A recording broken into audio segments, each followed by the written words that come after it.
आमर गाँव गोटे पिला तार ना शशि भई आम छोट बेलू छुआ बेलू भल पाइनु गोटे सांगे थिनु गोटे सांगे पढ़ुनु हेले जिते बेले एमती मोर संग शारीरिक संपर्क रखी से जे मुई ताके मना करी हेले मना कला पर भी से बेला कि ती तो मोर गोटे जातिर झील क्या काज डरुछु बोली कहला तार पर का मुझे 2-3 मास होता प्रेगनेंट रहा टैबलेट आन लखईदेला तार घर के जीथी कि क्या जनता कलु मुई बोली करी मुई भल नहीं पारी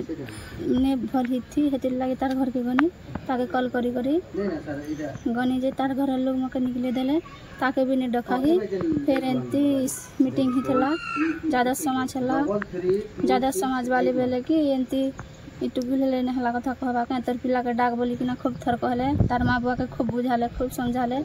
फिर भी तार माँ बुआ नहीं मानले आमर पिला ने ना घर के ना हजी से नहीं जानू बोले एबे मुई से खा मोके बिहा हुआ से खानू से मोर इज्जत मोर तो जिंदगी बर्बाद हला ना और मुई काना चाहूँ आज्ञा।